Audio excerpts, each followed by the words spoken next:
দর্শক, আমি এই মুহূর্তে মোহাম্মদপুর আওয়ামী লীগের কেন্দ্রীয় নেতা জাহাঙ্গীর কবির নানকের যে বাসাটি রয়েছে সেই বাসার সামনে আমি রয়েছি। সদস্যরা ইতিমধ্যে বাড়ির ভিতরে সেনা সদস্যরা প্রবেশ করছেন। আমরা এখানে যে হেফাজতের যে কাণ্ড, অর্থাৎ হেফাজত ইসলামের যে শাপলা চত্বরে যে হামলার পরে সেখানকার যে ছবি, সেই ছবিগুলো কিন্তু স্টিল ছবিগুলো আমরা এই জাহাঙ্গীর কবির নানকের বাসার ভিতরে আমরা দেখেছি। শিক্ষার্থীরা রাজধানীর বনানীতে সাবেক বিদ্যুৎ প্রতিমন্ত্রী নসরুল হামিদ বিপুল প্রিয় প্রাঙ্গণ ভবনে প্রায় 11 ঘন্টা অভিযান চালিয়েছে আইন শৃঙ্খলা বাহিনী। করে সুষ্ঠু তদন্তের স্বার্থে তাদের 10 দিনের রিমান্ড চান মামলার কর্মকর্তা। আসামিদের বিরুদ্ধে 4 দিনের রিমান্ড মঞ্জুর করে। আওয়ামী লীগ সরকার তথা শেখ হাসিনা সরকারের পতনের পর সারা দেশে সীমাহীন বিশৃঙ্খলা। দর্শক, এবার আওয়ামী লীগের 2 সিনিয়র নেতা কঠিনভাবে ফেঁসে গেছে। তাদেরকে ধরা হয়েছে, কঠিনভাবে তাদেরকে শাস্তি দেওয়া হবে এবং কত টাকা তাদের কাছ থেকে মিলছে সেটা কিন্তু এই ভিডিওর মাধ্যমে জানতে পারবেন। প্রিয় দর্শক, এতক্ষণ শুনছিলেন সংবাদ শিরোনাম, এবার শুনবেন বিস্তারিত। তার আগে আপনাদের কাছে একটাই রিকোয়েস্ট করি, যারা নতুন অবশ্যই চ্যানেলটি সাবস্ক্রাইব করে ভিডিওটি সর্বোচ্চ শেয়ার করে দেবেন, কেউ স্কিপ করবেন না। দর্শক, যে সমস্ত আওয়ামী লীগের নেতাকর্মীরা বাইরের দেশে আছে তাদেরকে খুবই তাড়াতাড়ি বাংলাদেশে নিয়ে আসে শাস্তি দেওয়া হবে ইন্টারপোলের সাহায্যে। তো বাংলাদেশ থেকে পালাতক প্রধানমন্ত্রী সাবেক শেখ হাসিনা তিনি ইন্ডিয়াতে অবস্থান আছে, তাকে ইন্টারপোলের সাহায্য নিয়ে আসা হবে। যুক্তরাষ্ট্র এরকমই বার্তা দিয়েছে, খুবই তাড়াতাড়ি আপনারা দেখতে পারবেন। এই ভিডিওর মাধ্যমে সবকিছু জানতে পারবেন এবং যে সমস্ত নেতাকর্মীরা বাংলাদেশে ধরা পড়েছে তাদেরকে কি শাস্তি দেওয়া হবে সেটা কিন্তু এই ভিডিওর মাধ্যমে ক্লিয়ার করা হয়েছে। দর্শক, যারা লাইক দেননি, লাইক দিয়ে একের পর এক ধারাবাহিকভাবে আজকে সকল আপডেট খবরগুলো দেখতে থাকুন। দর্শক, আমি এই মুহূর্তে মোহাম্মদপুর আওয়ামী লীগের কেন্দ্রীয় নেতা জাহাঙ্গীর কবির নানকের যে বাসাটি রয়েছে সেই বাসার সামনে আমি রয়েছি। এই বাসাটিতে আজ সন্ধ্যার পর থেকেই শিক্ষার্থীরা একটি মনে করেছিল যে এখানে লুকানো কোনো কিছু রয়েছে, যার জন্য শিক্ষার্থীরা সন্ধ্যার পর থেকে মূলত এখানে তারা এক ধরনের যে তল্লাশি, সেই তল্লাশি কার্যক্রম চালিয়েছে এবং চালানো শুরু করেছে, যেটি এখন পর্যন্ত কিন্তু চলমান রয়েছে। এবং এরপরেই এখানে সেনাবাহিনীর সদস্যরা অর্থাৎ আইনশৃঙ্খলা রক্ষাকারী বাহিনীর সদস্যদের উপস্থিতি কিন্তু আমরা দেখেছি এবং তারা এখন পর্যন্ত এই বাড়িটিতে আছে এবং আমরা দেখতে পাচ্ছেন যে সেনাবাহিনীর সদস্যরা ইতিমধ্যে বাড়ির ভিতরে সেনা সদস্যরা প্রবেশ করছেন। আমরা একটু তাদের সাথে আমরা একটু ভিতরে যাওয়ার চেষ্টা করব। তবে এখন পর্যন্ত আমরা ভিতরে আমরা যে শিক্ষার্থী যারা রয়েছেন তাদের সাথে আমরা কথা বলেছি। তারা বলছেন যে তারা সন্দেহ করেছিলেন যে বাড়ির ভিতরে অর্থাৎ জাহাঙ্গীর কবির নানকের এই বাসাতে কোনো কিছু থাকতে পারে যেহেতু 5 আগস্টের পর আওয়ামী লীগের যত কেন্দ্রীয় যত নেতা রয়েছেন, নেতাকর্মী রয়েছেন, সকলেই কিন্তু পলাতক রয়েছেন। অর্থাৎ যে সমস্ত জায়গায় তাদের থাকার কথা সেই সমস্ত জায়গায় কিন্তু তারা নেই, যার জন্য তারা কিন্তু ইতিমধ্যে জায়গাগুলো থেকে তারা চলে গিয়েছেন। এবং এরপরই বিভিন্ন ধরনের যে বৈষম্য বিরোধী যে আন্দোলনের যে শিক্ষার্থীরা, সেই শিক্ষার্থীরা তাদের বিভিন্ন বাসায় গিয়ে তারা তল্লাশি করছেন এবং পাশাপাশি তারা প্রশাসনকে নিয়ে তারা মূলত তল্লাশি করছেন। আজকে জাহাঙ্গীর কবির নানকের বাসায় কিছু শিক্ষার্থী এসেছেন এবং আমরা একটু কথা বলবো যে তারা আসলে কি পেয়েছেন। আপনারা ঠিক জাহাঙ্গীর কবির নানকের বাসায় কখন নাগাদ আপনারা এখানে তল্লাশি করছেন এবং আপনারা আসলে কোন তথ্যের ভিত্তিতে আপনারা এখানে এসেছেন? আচ্ছা, আমরা প্রথমে এখানে আপনার তল্লাশি শুরু হয় সন্ধ্যার পরে। এখানে আজকে সকালে এবং আজকে বিকালের দুপুরের দিকে কিছু ভারী গাড়িতে করে কিছু বস্তা থেকে শুরু করে অনেক কিছু নিয়ে যাওয়া হয়। তো আমরা সন্দেহ করি যে ওখানে হয়তো বা কিছু থাকতে পারে। এই উদ্দেশ্যে সেনাবাহিনীর সহযোগিতায় আমরা প্রথমে তল্লাশি শুরু করি। তো এখানে তল্লাশি শুরু করে তেমন কোনো আগ্নেয়াস্ত্র বা টাকা পয়সা আমরা পাইনি। হয়তো বা ছিল কিনা এটাও আমরা শিওর বলতে পারছি না, কারণ দুপুরের দিকে যেহেতু আর সকালের দিকে বস্তা ভরে গাড়ি ভরে বস্তা নিয়ে যাওয়া হয়েছে। তো আমরা এখানে অনেক ডকুমেন্টস পেয়েছি, তার অনেক দলিল পেয়েছি বাড়ির, যেগুলোর তার নামেও না অন্য নামের দলিল পেয়েছি। আর আপনার চাকরির ক্ষেত্রে যে সে সুপারিশ করতো বা চাকরির ক্ষেত্রে যে আওয়ামী লীগের লোকজন সুপারিশ করতো, এটার প্রমাণ আমরা তার বাড়ি থেকে পেয়েছি। তার স্বাক্ষরের ভিত্তিতে অনেক চাকরি পরীক্ষার্থীর রেজাল্ট বৃদ্ধি করা হয়েছে, এটার প্রুফ আমরা পেয়েছি। আর যে আওয়ামী লীগের নেতাকর্মীদের টাকা পয়সা কোন জায়গা থেকে কোন দিক থেকে আসতো, কোথা থেকে আসতো এবং কোথায় যেত, কার কাছে কত টাকা যেত, এটার লিস্টিও ভিতরে পাওয়া গেছে। আর আপনার তাদের বাসার ভিতরে আমি টিসিবির অনেক মালামাল পাওয়া গেছে, যেমন চাল, ডাল, তেল, এসব মানে টিসিবি যেসব জিনিস দিয়ে থাকে এসব জিনিস পেয়েছি। এবং যারা দুস্থ মানুষ তাদের ভিতরে যে কম্বল বিতরণ করা হয়, এখানে অনেক পরিমাণ কম্বল পাওয়া গেছে। সেটা আপনার ভিতরে হয়তো বা দেখেছেন বা ভিতরে গেলে আপনারা দেখতে পারবেন। অনেক পরিমাণ কম্বল পেয়েছি আমরা, অনেক পরিমাণ বিস্কিট পেয়েছি, যেগুলোর মেয়াদ হয় এখন এখন শেষ। অনেক পরিমাণ বিস্কিটও পাওয়া গেছে, বিস্কিট, চকলেট, মানে যেগুলো হচ্ছে আপনার যেগুলো আপনার ত্রাণ সামগ্রী, ত্রাণ দেওয়া হয় যেগুলো দিয়ে, ওই সামগ্রীগুলো পাওয়া গিয়েছে। তার বাসা থেকে অনেক পরিমাণ ঘড়ি, মানে ব্র্যান্ডেড ঘড়ির খালি বাক্স পাওয়া গিয়েছে। আর 2-4টা ঘড়ি আমরা যেগুলো দেখেছি, ওগুলো প্রত্যেকটা ঘড়িতে আপনার নৌকা মার্কার একটা প্রতীক, আর হচ্ছে আপনার আওয়ামী লীগের যে পতাকাটা ওইটা দেওয়া ছিল, এবং জয় বাংলা একটা স্লোগান ভিতরে লেখা ছিল। মানে ওনারা ওইভাবেই অর্ডার দিয়ে এটা বানিয়ে আনা হয়েছে। আমরা যে কটা ঘড়ি উদ্ধার করেছি প্রত্যেকটা ঘড়ি লেডিস ঘড়ি ছিল, মেয়েদের ঘড়ি ছিল।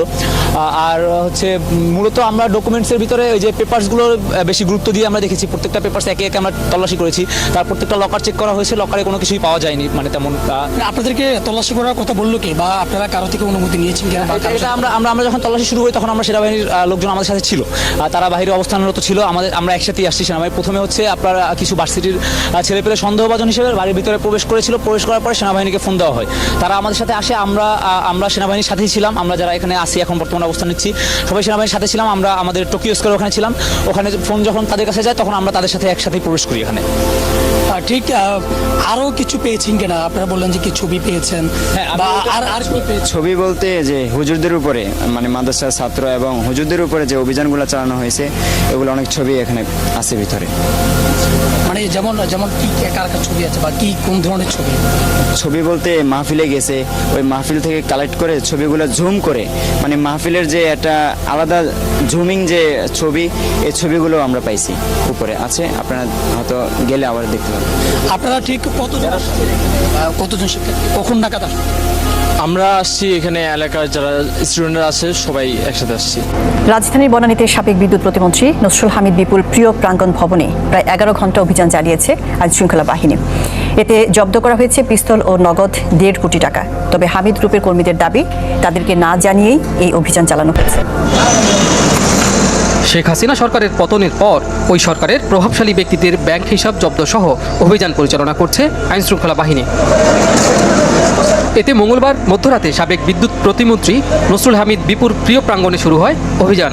অংশ নেয় সেনাবাহিনী, পুলিশ, ফায়ার সার্ভিস ও শিক্ষার্থীরা। জব্দ করা হয় 3টি ডিজিটাল বল্ট। তবে যন্ত্রপাতি দিয়ে সেগুলো ভেঙে মেলেনি কিছু। অ্যানালগ একটি বল্ট ও লকার থেকে পাওয়া যায় 1.5 কোটির বেশি টাকা। জব্দ করা হয় একটি পিস্তল, 2টি ম্যাগজিন ও 50 রাউন্ড গুলি। কিন্তু হামিদ গ্রুপের কর্মীদের দাবি, তাদেরকে না জানিয়েই এই অভিযান চালানো হয়েছে।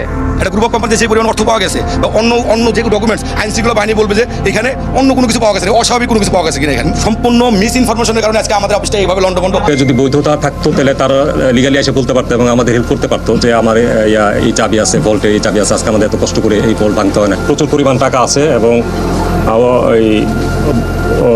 কিছু সন্দেহজনক কার্যক্রম এখানে হচ্ছে, এই ধরনের একটা আমাদের কাছে তথ্য আসছে। পুলিশ জানায় প্রতিষ্ঠানটির কার্যক্রম নিয়ে বেশ কিছু অভিযোগ রয়েছে। এই বিষয়ে তদন্ত। আসসালামু আলাইকুম রহমতুল্লাহি ওয়াবারাকাতুহু। সম্মানিত দর্শক, আওয়ামী লীগ সরকার তথা শেখ হাসিনা সরকারের পতনের পর সারা দেশে সীমাহীন বিশৃঙ্খলা, অরাজকতা, চাঁদাবাজি, দখল, মানে যা কিছু ঘটছে প্রায় সব কিছুই নিয়ন্ত্রণের বাইরে। দল হিসেবে বিএনপি বিব্রত। জামাতের লোকজন এই কর্মকাণ্ড করছে না, কিন্তু তারা বিপদের মধ্যে আছে। জামাতের একজন জেলা পর্যায়ের নেতা আমাকে টেলিফোন করে বললেন, জেলার আমির, যে তার বাড়িটিও লুট করা হয়েছে। 5 তারিখের পরে তো জামাতের কোনো আমিরের বাড়ি লুট করার কথা নয়, কিন্তু এই ঘটনাগুলো ঘটছে। আমাদের দেশে যেটি হয় সেটি হলো, এক শ্রেণীর মানুষ রয়েছে যারা সবসময় উৎপেতে থাকে, কখন কোন বাড়িতে আগুন লাগবে, কোন বাড়ি ভাঙা হবে, এবং সেই সময়টিতে চুরিচামারি করার জন্য মানুষ বসে থাকে। আমি যখন 6ষ্ঠ শ্রেণীতে পড়ি, তখন আমাদের ক্লাসে একজন শিক্ষক ছিলেন, চমৎকার করে গল্প বলতেন। হামিদ মিয়া নামক একজন শিক্ষক স্যার। তো তিনি সেই 50-এর দশকে ঢাকা আসতেন। নৌকায় করে ফরিদপুর থেকে ঢাকা আসতে হতো, পদ্মা পাড়ি দিতে হতো। তখন ওরকম লঞ্চ খুব অল্প ছিল, পদ্মা পাড়ি দিতে হতো। তো পদ্মাতে ডাকাতি হতো, একেবারে ডাকাতি হতো। তো একবার বড় একটা লঞ্চে করে, তিনি নৌকায় না গিয়ে বড় একটা লঞ্চে করে সেই ঢাকা থেকে পদ্মা পাড়ি দিচ্ছিলেন, সম্ভবত গোয়ালনন্দর দিকে কোথাও যাচ্ছিলেন। তেমন সময় দিনে লঞ্চ ডুবলো। শত শত মানুষ সেই লঞ্চে তারা ভাসছে, চিৎকার পারছে। যার যার কাছে যে শেষ সম্বল, ওই সময়টাতে তো মানুষ জীবনের চেয়ে সম্পত্তিকে বেশি ভালোবাসতো। কেউ কার কাছে একটা পুটলা ছিল, কার কাছে একটা পাতিল ছিল। তো একটা পুটলা, একটা পাতিল, কিংবা কারোর কাছে একটা বালিশ ছিল।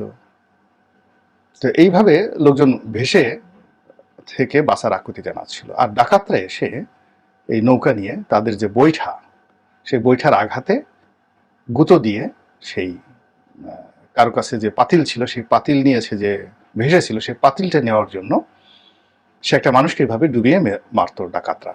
তো এই অভাব এবং নির্মমতা আমাদের মধ্যে কিন্তু বংশ পরম্পরায় একেবারে রক্ত দ্বারা বাহিত।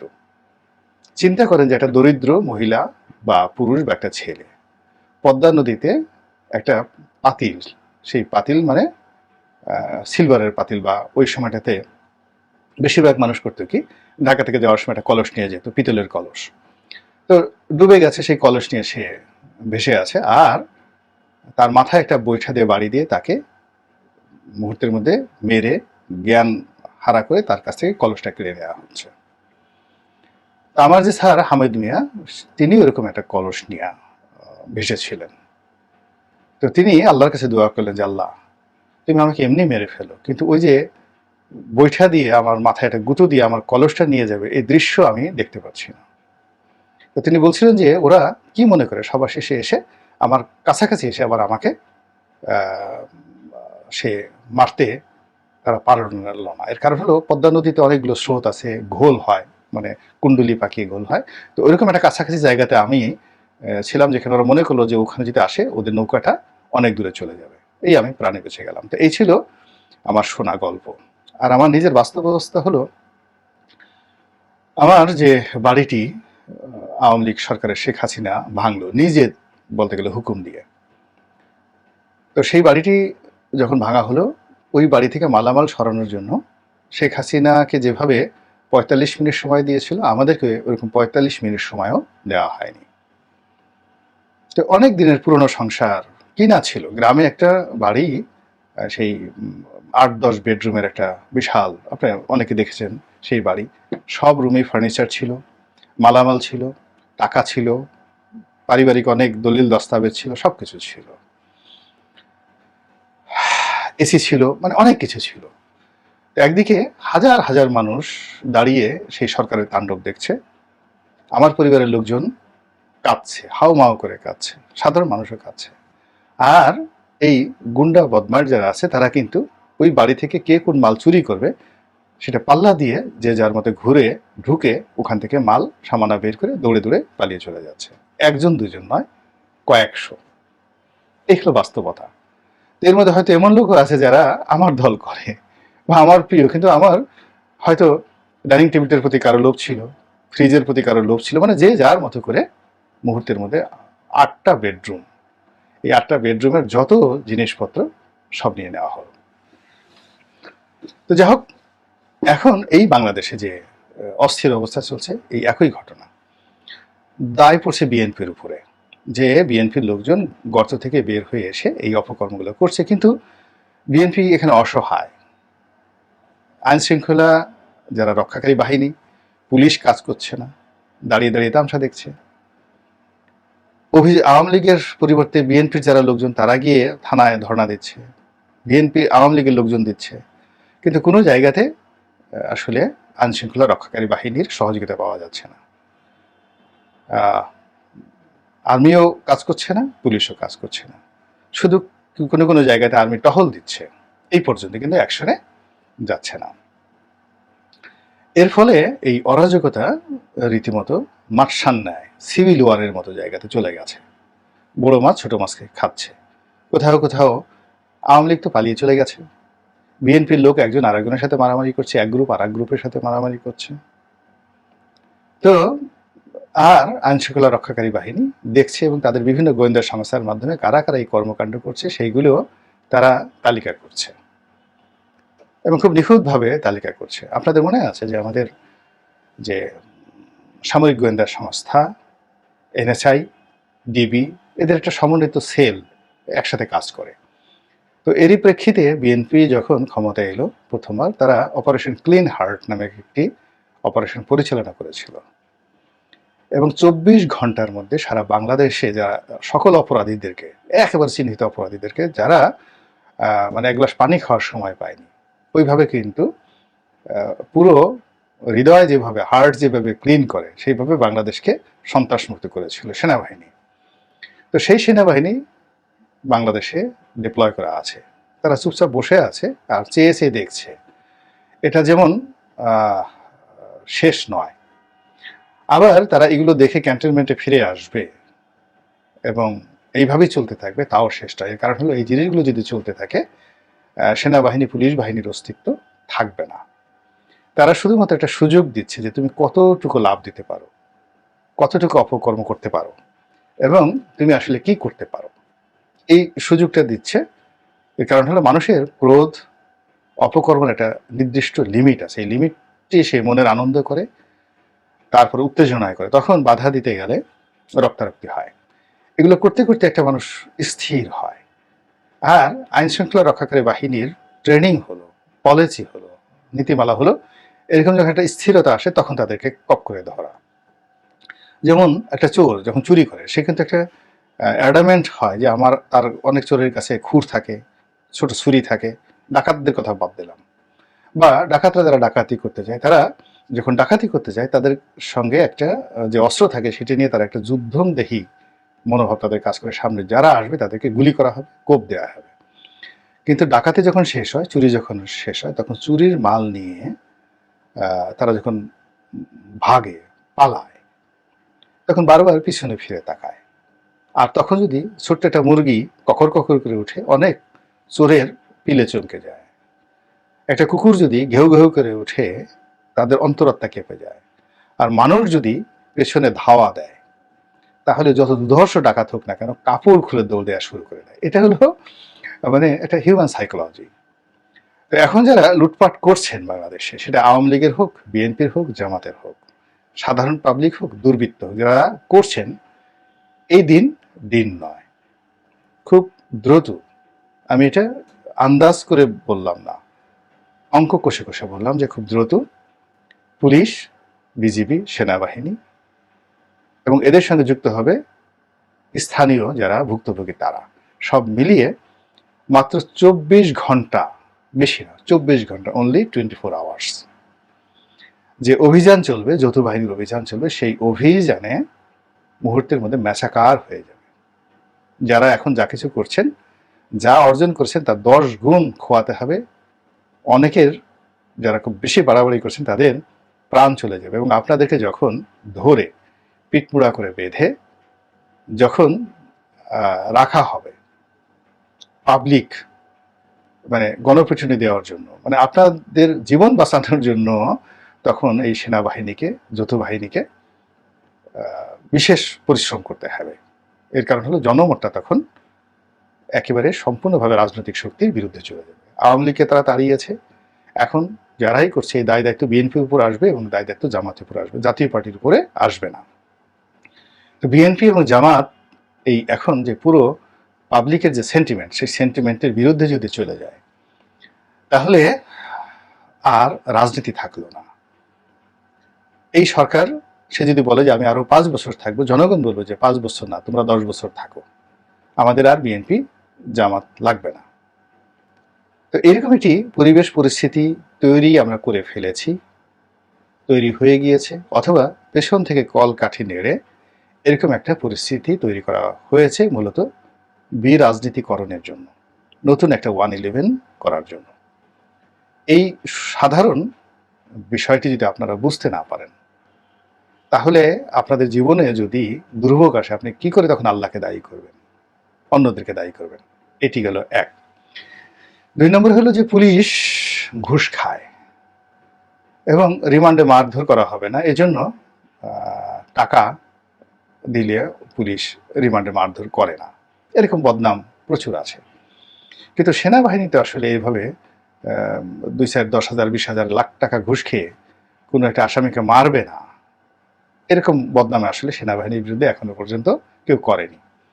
আর সেনাবাহিনীর যে পিটুনি, যেটাকে বলা হয় ডলা, বাঁশ ডলা, এটা যারা দেখেছেন, এটা যারা শুনেছেন, তারা দ্বিতীয়বার এই ঝুঁকি নেবেন না। বিকজ 11-11 সময় এরকম অনেক ঘটনা ঘটেছে। একটা উদাহরণ দিয়ে আজকের এই ভিডিওটি শেষ করব।